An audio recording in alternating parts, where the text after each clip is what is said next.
kind of ship as transport. Yeah. I think there was two of them or three of them. There was another one called the Leonard Wood. It was sunk at Casablanca.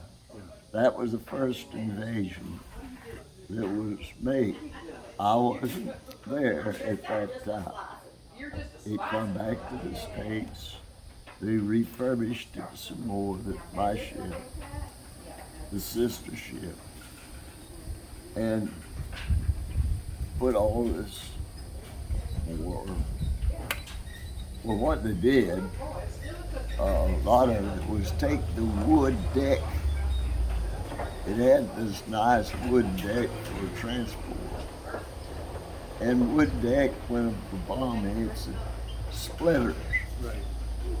And if it splitters, Yeah. then it puts splitters all through the people and is dangerous.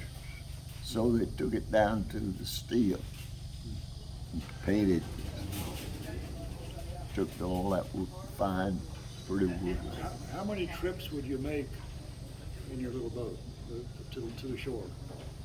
You mean into the beach? Yeah. Sometimes 4, 5. Wow. A lot of it was taking supplies. Yeah. We had to take their barracks bags, kitchen equipment, food, K-rations, all that stuff for them to have to. Yeah. In other words, he's got to eat, he's got to sleep, he's got to, even though he's made an invasion. Yeah. Was that after D-Day that you did that, or? Well, sometimes it follows it up. Uh-huh. In other words, you took them in, they had to go in prepared to fight, not bagged down with any more than what they could carry. Wow. But after that, why, you had to take the stuff up, hope it found them. Oh, goodness. But was D-Day, it was actually like one day, or was it stretched out over where you were taking troops? Well,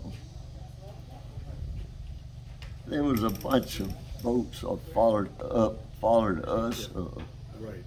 that just went in and landed after our men had more or less established the beachhead. Right.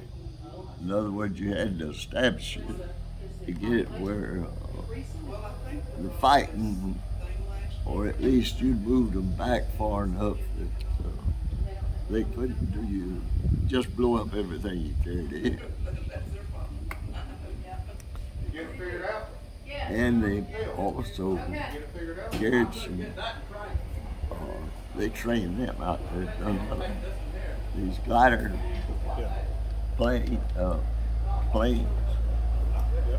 They'd pull them with another craft and then cut the rope loose and let the whole thing go into the beach behind the line. And that was, what did you say about Dunellen? They trained some They of those did glider pilots. training for it. My mom would talk about that. Yeah, I thought I'd heard that. Huh. They'd done it at that airport north of town. And that was another way that they got the soldiers on the beach, were the glider Yeah. planes? And they could even take a small guns, and I think even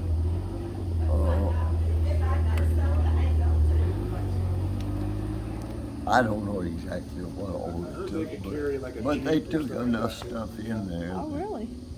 They'd go in behind the lines and was fighting the enemy that was trying to come up there and run us off the beach.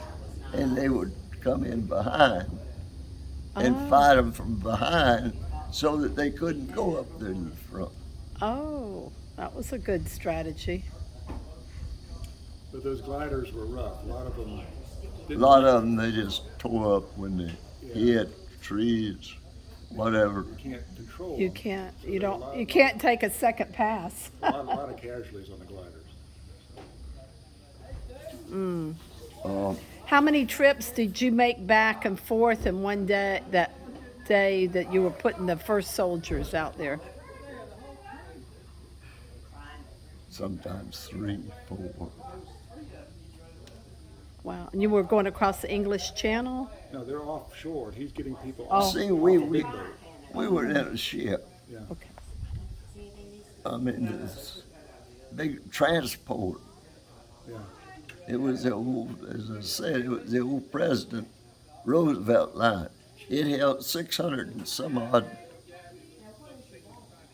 I believe it was 600 and some odd crew Yeah. to it. Wow. See, it had to have, there was 4 men to each of the boat crew, and there was about 30 of those landing barges on there that they lifted and put in the water, and they lined up 10 or 12 of us at a time, went in waves. Oh, wow. Weren't you a little concerned when that thing went down in the front that somebody would shoot in there? Yes, I'd be concerned about that. you drop the ramp, Yeah. that was the metal That was protection. your protection. It was what you run a Jeep up. Hey! How you doing?